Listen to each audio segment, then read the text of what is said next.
So if Indians are us, then who is these people in these pictures? I asked ChatGPT that, and ChatGPT was like, them people staged them photos. Oh, but wait, it gets even more deeper than that. Of course, before I get started, this is only for educational and academic purposes only. Everything I state in this video is based on historical documents and my own research. Do your own research and use your own discernment. This is not misinformation, it's history through another lens. Like she said, if you was to Google Native Americans, look what shows up. For example, let's just Google the Wampanoag Indians who were part of the Algonquian Nation. Look what comes up. You'll be shown light-skinned, straight hair, aesthetic imagery, often called stock photos. Look, in stock. These were created after many of the melanated tribes were displaced, erased, and reclassified on paper. This is Edward Curtis.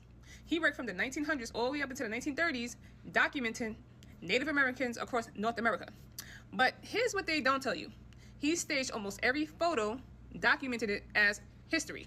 He would go on to make over 40,000 photographs, in which are featured in the North American Indian, the largest, longest, and most expensive photographic book series ever attempted.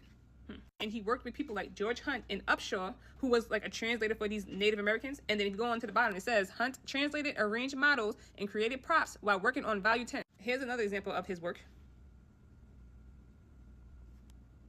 Once again, he went on to produce over 40,000 of these stock photos in a 20-volume series, basically not recording reality, but building one. Do you guys know who this person is? This is J.P. Morgan. Now, I know you're probably wondering, well, what does J.P. Morgan have to do with all this? J.P. Morgan was the primary benefactor and investor of Curtis's monumental photographic project, the North American Indian. Now, if you know what I know about J.P. Morgan, if you know, you know. Anything this guy touched had a hidden agenda behind it. I mean, come on, he backed the Federal Reserve. He literally owned the Titanic.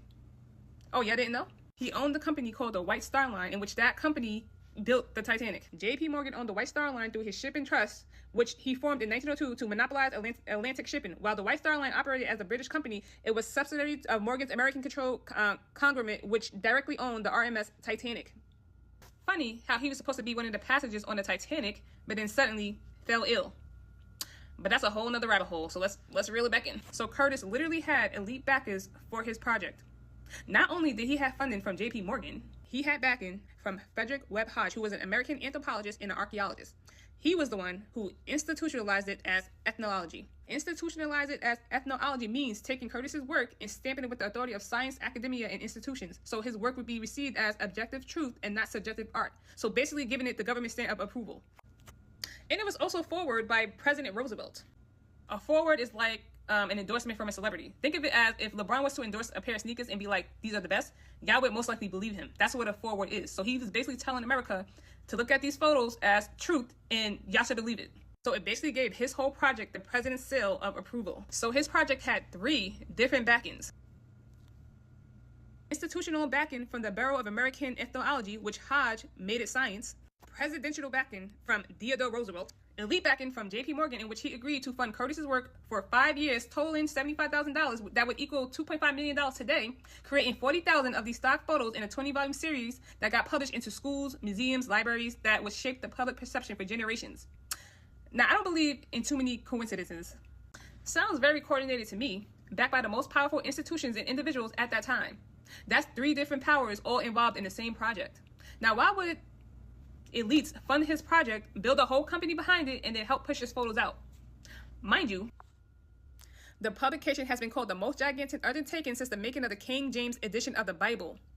The stock photos promoted today are part of a long-term visual replacement campaign so that the real descendants, us melanated ones, would look out of place on their own land. And this is what we call representational genocide. The systematic replacement of authentic, diverse representations of indigenous and local populations with homogenized, commercial-friendly imagery as a documented phenomenon, often described as a form of cultural erasure or the Hollywood Indian stereotype. This process involves replacing the actual, contemporary, and diverse faces of original peoples with standardized, stereotypical, or AI-generated archetypes. Let's go down to the bottom. It says Hollywood and historical stereotypes. For decades, film and media have relied on a narrow set of stock characters. Stock photo effect, a simple internet image search for Native Americans. Notice how they put quotation marks, frequently surfaces the same limited, hysterical, or stereotypical imagery rather than realistic, contemporary photos of individuals.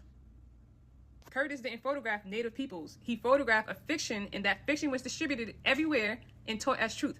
And when you erase the image of a people, you erase their claim to their land. Y'all have to understand, this was a whole systematic engine of erasure. I mean, they was coming from all angles, and this is why they was able to keep the lie going for so long. Oh, by the way, these are the real Wampanoag Indians from the Algonquian Nation.